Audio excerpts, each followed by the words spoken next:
이 사무엘하 22장은 다윗 생애의 마지막 노래라고 여러분들이 보시면 됩니다. 한마디로 이제 유언과도 같은 노래예요. 황혼의 고백이라고 할 수가 있는데 70 정도 넘어서 썼던 그런 고백으로 우리가 보고 있습니다.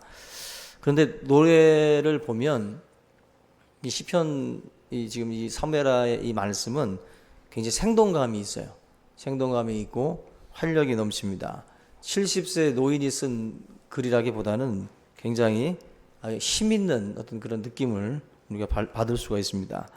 하나님을 믿는 백성들은 항상 하나님 앞에서는 어린아이와 같고, 항상 하나님 앞에서는 정말 주님을 의지하는 그런 그 존재이기 때문에 우리가 하나님 앞에서는 어른 행세를 안 하거든요. 하나님 앞에서는 우리가 항상 이렇게 어린 청춘처럼 팔짝팔짝 뛰는 그런 그 생동감 있는 그런 고백들이 넘쳐나게 될 줄로 믿습니다. 다윗이 하나님하고 이제 일평생 동행을 했는데 항상 하나님을 찬양하고 높이는 그 일을 했습니다. 이 22장의 이 말씀이 시편에 가면은 시편 18편에 그 찬양하고 99% 똑같아요. 시편 3회라 22장하고 시편 18편은 같은 거예요. 같은 내용입니다. 그런데 이 두 책이 같은 내용인데 특별히 시편 18편 같은 경우는 사람들이 좋아하는 시편 중에 뭐 5손가락 안에 들 정도로 굉장히 유명한 그런 그 장이고요. 아까 나의 힘이 되신 여호와여 내가 주를 사랑합니다. 그 찬양도 사실 오늘 이 사무엘하 22장 그리고 시편 18편의 말씀에서 사실은 이제 가지고 온 거죠. 가지고 와서 찬양 가사를 쓴 건데, 찬양 같은 경우도 여러분들 고민할 게 없이 이게 시편에서 찾아가지고 조금만 뭐 이렇게 좀 다듬는다든지 의역한다든지 해서 쓰면은 좋은 찬양 가사가 돼요. 그래서 그 뭐 나의 간증들을 담는 뭐 이런 그 의미도 있겠지만 굉장히 하나님을 찬양하는 모습이 시편에 많이 있기 때문에 거기다 이제 여러분들이 이제 곡만 붙이면 됩니다. 그러면 훌륭한 자작곡이 될 수 있어요. 저한테 가지고 오면 주일 오후 예배 때 회중 찬양으로 한번 부르고 던지겠습니다. 잘 만들어야 되는데 또 엉뚱하게 만들어가지고 학교정이 땡땡땡 음을 또 거기다 붙여가지고 올 수도 있죠. 그만큼 시편은 아주 무궁무진한 그 소재가 있어요. 찬양을 만들 수 있는. 그래서 뭐 송정미 씨인가 이런 분들이 만든 그 곡들도 이렇게 듣다 보면 내가 먼저 만들 수 있을 것 같죠? 읽다 보면 음이 나오죠. 들었기 때문이죠. 들었기 때문에 그 시편을 읽으면서 이제 그 음이 막 생각이 나는데 그 영감이거든요. 영감. 시편을 읽다가 여기서 이 음을 넣으면 좋겠다. 그런 게 딱 오면은 얼마나 좋겠어요. 그죠? 영감, 하나님께 주시는 영감으로 그런 것들을 하나하나 만들면 아무 의미가 있으리라 생각이 되는데, 아무튼 이 시편 18편하고 이 22장의 이 말씀이 같은데 하나가 달라요. 하나가 나오지 않는 게 있는데 뭐냐면은 시편 18편을 한번 이제 한번 찾아보세요. 시편 18편. 시편은 성경책 반 뚝 자르면 나오죠, 거의.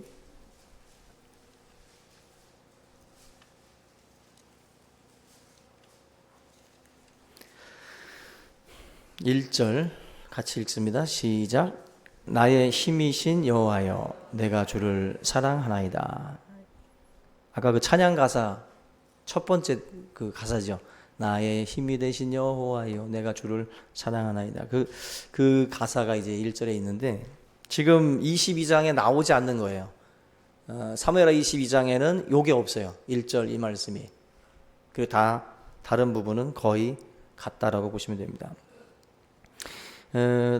지금 1절 말씀이 사무엘하 22장하고 다르게 이렇게 추가가 된 이유가 있어요. 다윗의 모든 삶의 원동력이 바로 여기에 있는 겁니다. 그가 이 모든 것들을 그 하나님 앞에 헌신할 수 있었던 힘, 원동력이 바로 1절에 있어요. 한마디로 요약해서 하나님에 대한 사랑이에요. 하나님에 대한 사랑, 나의 힘이 되신 여호와여 내가 주를 사랑합니다. 그 사랑이 다윗이라고 하는 한 인생을 거기까지 끌고 가게 한 거예요. 얼마나 힘들겠어요. 나라가 쫓아오는데, 국가가, 사울 왕이 한 인생을 추적하고 있습니다. 그럼 엄청난 스트레스예요. 그죠? 단순한 빚쟁이가 쫓아오는 것도 아니고 한 나라의 권력이 그 인생을 쫓아옵니다. 엄청난 스트레스인데 그가 그 모든 것들을 참고 이기고 견딜 수 있었던 모든 것들은 하나님에 대한 사랑이에요. 하나님을 사랑하니까 그 사랑의 힘으로 다 가능했습니다. 그러니까 누가 큰 일을 할 수 있는가, 또 누가 선한 일을 또 할 수 있는가, 또 위대한 일을 누가 할 수 있는가, 그건 바로 사랑입니다. 하나님을 사랑하는 사람이 큰 일, 선한 일, 위대한 일을 다 할 수 있는 거예요. 하나님을 사랑하면 그 에너지가 이 모든 것들을 가능하게 해요. 세상의 모든 사람들은 사랑을 하고 있습니다. 근데 사랑의 대상이 중요합니다. 사랑의 대상이. 저와 여러분들이 사랑을 한다 할지라도 대상을 잘못 선택하게 되면 불행해져요. 그리고 파멸로 나를 이끌 수 있어요. 그래서 사랑의 대상도 굉장히 우리가 잘 판단을 해야 되는데, 지금 많은 사람들이 해서는 안 될 사랑을 하다가 인생을 망치는 경우들이 굉장히 많이 있습니다. 여러분들, 구원의 감격도 하나님 사랑하다가 엉뚱한 거 사랑하다가 결국 길을 잃어버려요. 지금도 주님을 이렇게 쫓아가다가 갑자기 다른 사랑에 한눈을 팔고, 한마디로 이제 영적 간음이잖아요. 호세아서에 나오는 것처럼 영적 간음을 하고 있는 그러한 경우들이 있어요. 하나님의 사랑에서 떠나게 되면 결국 저와 여러분들은 하나님의 그러한 그 엄청난 은혜와 그 축복들을 우리가 누릴 수가 없는 거죠. 우리의 삶 가운데 사랑의 대상 굉장히 중요합니다. 그래서 그 사랑이라는 거는 어떻게 보면 24시간 그걸 생각을 한다는 거나 마찬가지예요. 사랑을 안 해본 분들은 이걸 무슨 말인지 모릅니다. 사랑을 해본 사람들은 이게 가능하거든요. 24시간 공부를 하면서도 그 생각을 하고, 차를 타고 가면서도 그 생각, 그건 사랑이에요. 여러분 머릿속에서 안 떠나는 사람이 있으면 그건 사랑하는 거거든요. 안 떠나는 게 있으면 그것도 지금 여러분들이 목매고 있는 거예요. 당구에 빠지면 뭐가 돼요? 막 천장에서 공이 왔다 갔다 한다래요. 천장에서 바둑에 미치면 검은 머리는 검은 돌, 흰 머리는 흰 돌 돼가지고 뒤에 앉아가지고 바둑 두고 있다고. 여기서 빠지면요, 사랑의 대상에 빠지게 되면 24시간 그 생각을 하게 됩니다. 그래서 시편의 16편 4절 보시면은 다른 신에게 예물을 드리는 자는 괴로움이 더할 것이다. 사랑의 대상이 잘못되게 되면 안 된다는 거예요. 사랑의 대상 자체를 잘 우리가 선택을 해야 된다는 것입니다. 그래서 올바른 사랑의 대상을 제대로 우리가 정하고 사랑하게 되면은 거기서 엄청난 에너지를 얻게 돼요. 우리가 하나의 사람을 사랑을 해도 거기서 엄청나게 얻는 힘이 있거든요. 막 얼굴이 항상 이게 죽어 있던 사람인데 갑자기 얼굴이 너무 밝아져 있어요. 사랑하는 거지. 사랑하는 겁니다. 그죠? 사랑을 잃어버린 사람들은 발 뒤꿈치가 그냥 땅에 붙어요. 이렇게 터벅터벅 걷어요. 근데 사랑하게 되면 뒤꿈치가 올라가요. 사뿐사뿐 걸어갑니다. 아멘입니까? 그렇죠? 사랑해보면 알아요. 이건 사랑이라고 하는 것은요, 사람에게 힘을 줘요. 힘을. 그래서 사랑의 대상을 저와 여러분들이 잘 정해야 되는데, 그 2차 세계대전에도 이 독일 포로 같은 경우에도 이 포로가 붙잡혀 있을 때에도 끝까지 생명을 지켰던 사람들을 보면은 사랑하는 가족들의 사진을 가지고 있던 사람들, 그런 사람들은요 버텼다고 그래요. 그 힘든 그 고난의 시간들을 내가 나가면 내 사랑하는 아내가 있고 자녀가 기다리고 있다라고 하는 그 생각이 뭔가 삶에 대한 어떤 그런 그 의욕을 계속 불어넣어 주는 거예요. 힘을 주는 거예요. 힘을. 그래서 군대 가면은요 그 관물대에다가 사랑하는 사람들의 사진을 붙여놔요. 괘씸한 놈들은 엄마 사진 아니에요. 애인 사진이에요. 부모가 면회 오면 이제 각각 끼겠지만 그런 그 사랑의 대상을 보면서 유격을 견디고, 그죠? 훈련을 막 견뎌요. 그러다가 얘들이 고무신을 꺾어 신으면은 의욕이 팍 꺾어가지고 군 생활이 너무 긴 거야. 너무 길어가지고 견딜 수가 없는 거예요. 힘들다고. 사랑이라는 어떤 그 대상을 가지고 들어가는 사람은 뭔가 힘이 돼요. 그리고 그 사랑이 면회를 온다든지 막 그러면은 견디게 하는 거죠. 힘이 나게. 그만큼 사랑이라고 하는 그 힘은요, 그래서 교회를 오고 가는 것도 1절 말씀이 굉장히 중요해요. 내가 주를 사랑합니다. 그 사랑이 있으면 예배가 하나도 안 힘들어요. 지금 힘든 분 있지? 내 느낌이 오거든요, 지금. 힘든 분, 영적이라서 아니라 육적으로도 알아들을 수 있다.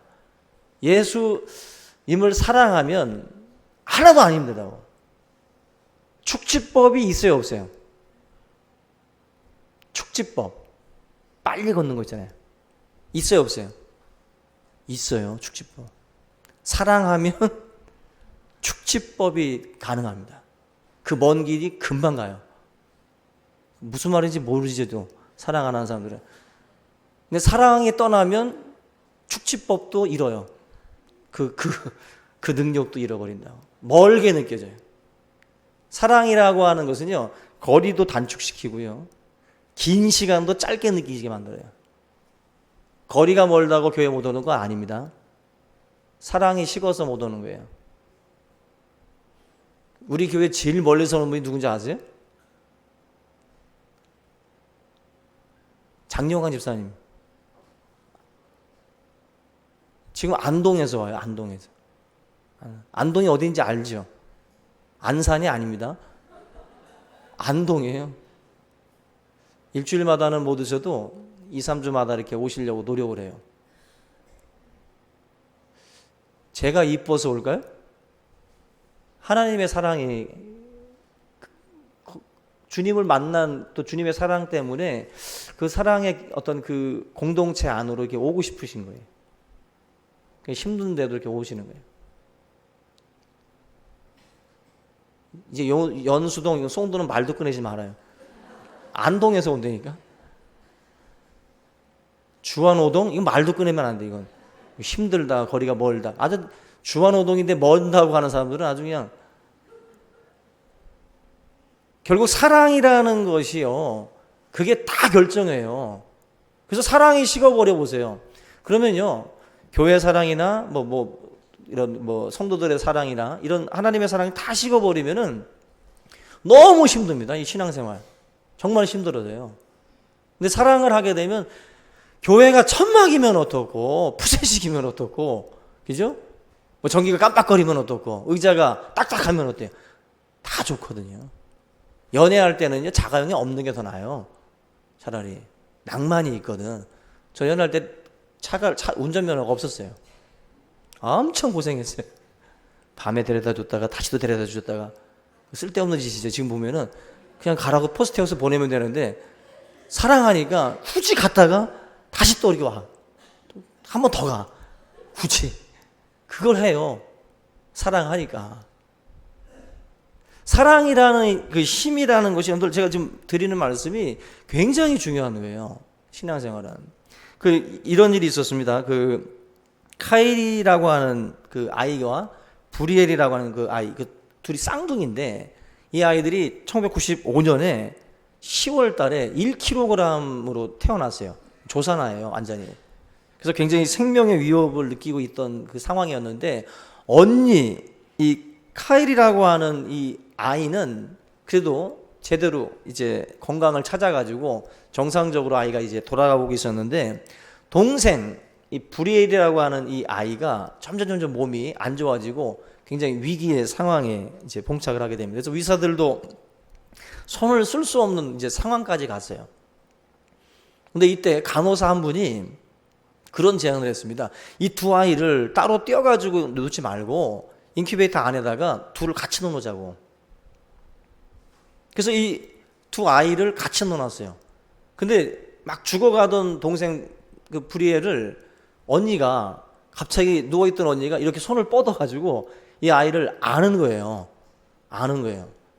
그때 이 의사들이 손을 쓸 수 없었던 이 동생이 맥박이라든지 모든 것들이 정상적으로 이제 돌아오더라는 거예요. 그러면서 결국은 건강을 되찾게 돼요. 그러니까 엄마 뱃속에 둘이 같이 있었던 상황이 있잖아요. 그 상황처럼 그 모습을 이렇게 만들어 주니까 그 아이가 마음을 이제 편안하게 찾으면서 건강을 회복한다는 거예요.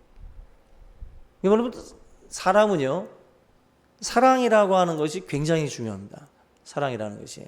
그래서 우리 허그 이거 끌어안는 거 한 번씩 했잖아요. 할 때 굉장히 좋지 않습니까? 남자들은 느끼면 안 되는데, 하여튼 어쨌거나 그거 해주면은 되게 좋아요. 서로. 심지어 외국에서는 뭐 남자들끼리 끌어안는 게 아주 굉장히 위험한, 손잡고 걸어가는 거 굉장히 위험한, 동성 연애하는 거를 표시하는 거기 때문에 남자들끼리는 손잡고 가지 않거든요. 근데 이 끌어안는 것도 굉장히 위험할 수 있는데, 어쨌거나 남자와 남자끼리도 이렇게 안아주면은요, 통하는 게 있어요. 말하지 않아도 알아. 가나 초콜릿 선전처럼 끌어안고 있으면은 오는 게 있다고. 느낌이 와요. 그래서 아무 말도 안 하다가도 그냥 이렇게 안아주면은 갑자기 울 수가 있어요, 얘가. 이 상대방이. 갑자기 운다고. 그냥 안아만 줬는데도 그냥 운다고. 안기는 순간에 뭔가 자기 마음속에 있는 막 그 모든 것들이 막 나오는 거예요. 터져 나오는 거예요. 사람은 사람의 사랑을 이렇게 받아도요, 거기서 터져 나오는 게 있어요. 그리고 얻어지는 힘이 있고. 하나님의 사랑이라고 하는 것은 두말할 필요가 없죠. 그래서 사랑이라고 하는 것이 신앙생활에서는 가장 핵심이에요. 하나님을 사랑하는가. 그게 핵심이에요, 핵심. 하나님 사랑, 이웃 사랑이죠. 구약 성경이. 핵심이 하나님 사랑, 이웃 사랑이에요. 네가 나를 사랑하느냐. 핵심이에요. 그래서 예수님이 베드로가 부인하고 떠났을 때 주님 다시 찾아오셔가지고 물어본 게 뭐예요? 베드로한테 물어본 게 네가 나를 사랑하느냐? 그거 물어보셨어요. 네가 나를 사랑하느냐? 주님이 듣고 싶은 건 그거예요. 그거 핵심이에요. 그거 물어본 다음에 내가 주를 사랑하는 줄 주께서 아십니다. 그 말을 3번씩이나 했죠. 3번씩이나. 결국 이게 주님이 사역을 맡기실 때 제일 중요한 거예요. 일이 힘든 게 아니라 사랑이라고 하는 에너지가 빠져서 힘든 거예요. 네가 나를 사랑해? 그럼 내 양을 먹여. 네가 나를 사랑하느냐? 사랑합니다. 내 양을 쳐라. 계속 주님이 일감을 주기 전에 묻는 거는 사랑이에요. 사역하실 때 일을 주기 전에 주님의 사랑에 대한 물음을 먼저 가져야 돼요. 주님을 사랑합니까? 그럼 일하십시오. 주님을 사랑합니까? 일하십시오. 주님이 그거 하신 거예요. 성가대, 성교단, 교사, 주방일 모든 것 다 마찬가지예요. 주님이 묻는 것은 너가 나 사랑해? 그럼 주방일 해라. 네가 나 사랑하느냐? 사랑합니다. 그럼 성가대 해. 교사해. 주님은요, 능력을 묻는 게 아니에요. 너 잘 가르치냐? 너 노래 잘하냐? 그거 묻지 않습니다. 그거 묻지 않고 네가 나를 사랑하느냐. 만약에 세상 속에 노래 못하는 사람들만 남았어. 그럼 찬양대 없나? 그래도 끌고 나가야 될 거 아니에요. 네가 나 사랑하느냐 하면은 없는 대로 쓰는 거예요. 우리의 수준에서는 잘할지 몰라도 전문가가 들으면 우리는 못해. 그런데 우리는 쓰는 거예요. 왜? 사랑하니까. 하나님을 사랑하니까. 사역은요, 하나님 사랑하는 질문을 먼저 통과하셔야 돼요. 하나님 사랑하지도 않는데 일하면 일에 치입니다. 축지법이 없어요. 이 축지법이 안 나오니까 멀어, 교회가. 멀고 힘이 들고. 사랑을 해야 뭐든지 돌아가는 거예요. 기름친 것처럼 그래야 들어가는 거예요. 그래서 이 18편 1절의 말씀, 나의 힘이 되신 여호와여, 내가 주를 사랑하나이다. 내가 주님을 사랑합니다. 이 사랑이라고 하는 이 동력이 결국 굴러가게 하는 거예요. 여러분들, 아브라함이 이삭을 낳았죠? 100세의 아이를 낳았으니 얼마나 이쁘겠어요. 지금 저도 기쁜데. 저보다 50년을 더 뒤에 또 나신 분인데 얼마나 이쁘겠어. 그러니까 주님이 물어볼 때 뭐 물어보죠? 아브라함한테? 네가 독자 이삭보다 나를 더 사랑하느냐 묻는 거예요. 모리아 산에다가 이삭을 갖다 바치라고 그러잖아요, 하나님이. 아브라함이 이삭을 바치려고 하는 순간에 주님이 그 칼을 멈추게 하죠. 그러면서 하시는 말씀이 네가 이제야 나를 사랑하는 줄 알겠다. 하나님이 아브라함에게 물은 것도 사랑이에요. 네가 나 사랑해? 정말? 하고서 테스트를 한번 해보시는 거죠.